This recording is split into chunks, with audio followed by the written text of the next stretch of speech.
at this Shell gas station buying soft drinks and wearing a face mask. His family lawyer told NBC News he was in the habit of wearing this mask. After paying for his items, he turns around and bows to the man behind him in line. His family told NBC News this was his signature gratitude bow. At 10:30 p.m., a man calls 911. Let me see, he has a mask on. He looks good to you. He might be a good person or a bad person. Yeah. So, mask on. Okay. Were any weapons involved or mentioned? No. Okay, what color is the mask, or what does it look like? Black. Black mask? He's like a... Is it like a ski mask, or what type of mask is it? Yeah, like a ski mask. Elijah McClain is walking home from a nearby Shell gas station. He's holding a plastic bag with his purchases. At 10:43 p.m., Aurora police officer Nathan Woodyard spots McClain. Do me a favor, stop right there. Hey, stop right there. Stop.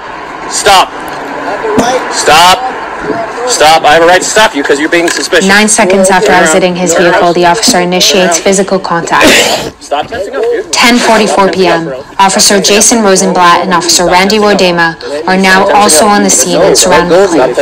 No, I am an introvert. Please respect the boundaries that I am speaking. Stop testing up. Stop. Relax. I'm going home. Relax, or I'm going to have to change this situation. Stop. Leave me alone. Stop. Can you please cooperate? us, all right? Leave me alone. No, we're gonna talk to you. You guys started to arrest me, and I was stopping my music to listen. Now let go. The situation escalates when the officers try to move McClain onto the grass. Officer Woodyard's body cam is knocked to the ground. Yes. Officer Rodema says this. Where's your gun, dude? It's unclear from the body cameras whether or not McClain reached for an officer's weapon. All three officers wrestle McClain to the ground. Get us more. Get us some more units. We're fighting him. At this moment, one of the officers uses a carotid control hold on McClain, a tactic that involves an officer placing his arm around a subject's neck, applying pressure, and restricting blood to the brain via the carotid arteries. Responding officers later told an Aurora police investigator that McClain briefly went unconscious, and the officers released the hold. At 10:46 p.m., just over 2 minutes after the first officer made contact with him, McClain is pinned to the ground and says this.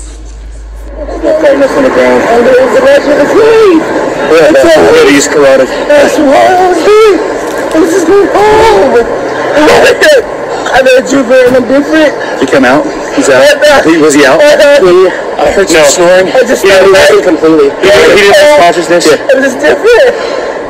He tried to get my gun. That's all. That's all it was to me. It was actually Rosenblatt. It's your gun, dude. I have no gun. That's where I tried carotid. I don't do that stuff. I don't do any fighting. Other units that are not here. They can slow it down a little bit. I don't go to hoods. I don't eat a fries. I don't eat meat. Can we have anything other than you being suspicious? No. No. I mean, it's like we start walking away. Yeah, 26, we slow everybody down. Responding officers later tell an investigator that McClain was actively resisting and fighting the officers' attempts to place him into handcuffs. I tried. We started it because he reached for Rosie's gun when we had him on the wall. All right. At 10:49 p.m., McClain throws up a first time. Stop. Oh yeah, I'm sorry. I wasn't trying to do that. I can't breathe correctly because... Over the next 4 minutes, McClain gets sick a few more times. Officers are also heard multiple times asking him to stop fighting. Rolling this way, dude? Yeah. Are you able to? Legs locking up. There you go. Just like that. They're good. Don't get up, dude. It's not going to be good for you. I'm telling you right now. If you keep messing around, I'm going to bring my dog out. He's going to dog bite you. You understand me? At 10:54 p.m., McClain is still on the ground, and an officer says this. So when the ambulance gets here, we're going to go ahead and give him some ketamine. Yeah, sounds good. Let's give that a couple of minutes and then we'll put him on. Whatever he's on, he has incredible strength. Yeah, crazy strength. 10:59 p.m. A fire medic administers 500 milligrams of ketamine to McClain in an attempt to sedate him.